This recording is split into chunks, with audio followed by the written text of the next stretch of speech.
স্পষ্টতই সাংস্কৃতিক পরিচয়ভিত্তিক রাজনীতির কারণে রোহিঙ্গাদের উপর অধিকার বঞ্চনা ও নির্যাতন রাখাইনে অব্যাহত রয়েছে। রোহিঙ্গাদের প্রান্তিকীকরণ প্রক্রিয়া আর চলতে দেওয়া যাবে না। যেসব বৈষম্যমূলক নীতি ও কর্মকাণ্ড আজকের এই পরিস্থিতি তৈরি করেছে, তার সমাধান ও প্রতিকারমূলক ব্যবস্থা এখনই গ্রহণ করা সম্ভব। তার জন্য পূর্ণাঙ্গ জাতীয় সংঘাত রাজনৈতিক মীমাংসার অপেক্ষা করার প্রয়োজন নেই। রাখাইনের সমস্যাগুলো চূড়ান্তভাবে রাজনৈতিক সমাধান করা দরকার। তবে এর জন্য রাখাইন অঞ্চলের সংশ্লিষ্ট সকল জাতিসত্তার অংশগ্রহণে এমন একটি বন্দোবস্ত প্রয়োজন যেন রোহিঙ্গারা সম অধিকার ও নাগরিকত্ব সহ সমাজের অংশ হতে পারে। এই সংকটের সবচেয়ে বড় ভুক্তভোগী রোহিঙ্গারা, আর তাদের পরেই বৃহত্তম ভুক্তভোগী হল বাংলাদেশ। তবে আমাদের মনে রাখতে হবে যে রোহিঙ্গা সংকট কোনোভাবেই মায়ানমারের সঙ্গে বাংলাদেশের কোনো দ্বিপাক্ষিক বিষয় নয়, বরং আমরা শুধু একটি দায়িত্বশীল প্রতিবেশী এবং আন্তর্জাতিক সম্প্রদায়ের দায়িত্বশীল সদস্য হিসেবে আমাদের দায়িত্ব পালন করে যাচ্ছি।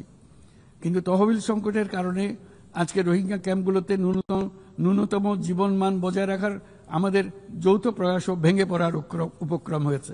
বিশ্ব খাদ্য কর্মসূচি তাদের জরুরি সহায়তা কার্যক্রমে মারাত্মক তহবিল ঘাটতির বিষয়ে ইতোমধ্যে সতর্ক করে দিয়েছে আমাদেরকে।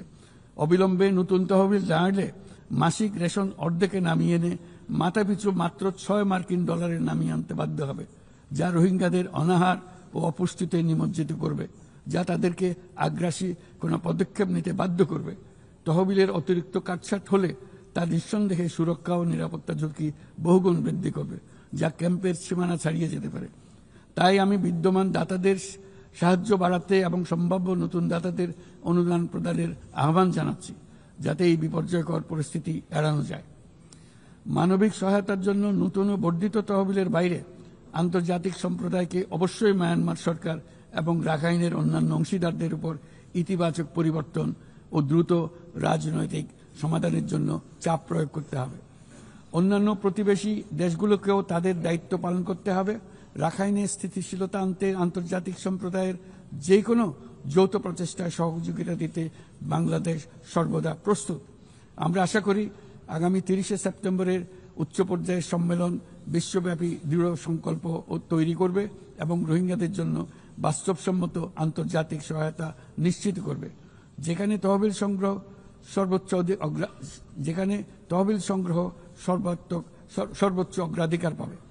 একই সঙ্গে আন্তর্জাতিকভাবে একটি রোডম্যাপ গৃহীত হবে এবং সময়াবদ্ধ কর্মপরিকল্পনা গ্রহণের মাধ্যমে রোহিঙ্গা সংকটের স্থায়ী সমাধান খুঁজে পাওয়া সম্ভব হবে।